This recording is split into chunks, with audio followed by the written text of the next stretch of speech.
લેવા દેવા નથી. રાજનીતિમાં અમે કદી પણ નિમ્ન સ્તરની રાજનીતિ કરી નથી. મને લાગે છે કે સૌરાષ્ટ્રમાં જુનાગઢ, ત્યારબાદ સુરેન્દ્રનગર, ત્યારબાદ અમરેલીમાં આદરણીય વડાપ્રધાન નરેન્દ્રભાઈની જંગી જાહેર સભાઓ થઈ અને જે રીતે પ્રજાનો આવકાર, ઉમળકો અને ઉત્સાહ ભારતીય જનતા પક્ષ કમળ અને ઉમેદવાર તરફનો હતો નરેન્દ્રભાઈના કારણે, એનાથી કોંગ્રેસ ડઘાઈ ગઈ છે, કોંગ્રેસ હતાશ થઈ ગઈ છે.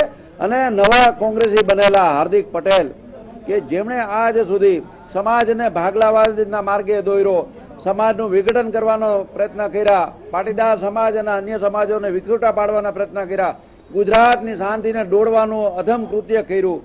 અને મને લાગે છે કે વ્યક્તિગત સ્વાર્થો, વ્યક્તિગત હિતો, એને માટે એમણે જે રીતે સમાજના ખંભે બંદૂક ફોડી અને ગુજરાતને દોડવાનો, ગુજરાતની શાંતિને દોડવાનો પ્રયત્ન કર્યો, એ મને લાગે છે કે નિંદનીય ઘટના છે. હાર્દિક પટેલ અત્યારે આવી વાતો કરે, અત્યારે તો મોદી લહેર ચાલી રહી છે, નરેન્દ્રભાઈ મોદીના નામની લહેર સમગ્ર ભારતમાં ચાલી રહી છે. ત્યારે ગુજરાતના પનોતા પુત્ર, ગુજરાતનો સપૂત એવા નરેન્દ્રભાઈ મોદી ફરીથી વડાપ્રધાન બને, એને માટે એક એક ગુજરાતી આતુર છે. ઓકે, ગુજરાતના તમામ પ્રજાજનોને નક્કી કરી નાખ્યું છે કે 26 બેઠકો ભારતીય જનતા પક્ષના કમળને ચૂંટી નરેન્દ્રભાઈના હાથ મજબૂત કરવા. ત્યારે હાર પાડી ગયેલી કોંગ્રેસી અને તાજેતરમાં કોંગ્રેસી બનેલા હાર્દિક પટેલ હતાશ થઈ ગયા છે અને હવે મને લાગે છે કે નિમ્ન સ્તરની રાજનીતિ પર ઉતરી આવ્યા છે. ભારતીય જનતા પક્ષ આજે તો હાર્દિક પટેલ ઉપર આ રીતના હિંસાત્મક જે કહી શકાય કે તે હુમલો કરવામાં આવ્યો. ગઈકાલની ઘટના રાજુભાઈ આપને યાદ અપાવવા માંગુ, દિલ્હીમાં જીવીએલ નરસિમ્હા રાવ પર પણ જૂતું ફેંકવામાં આવ્યું.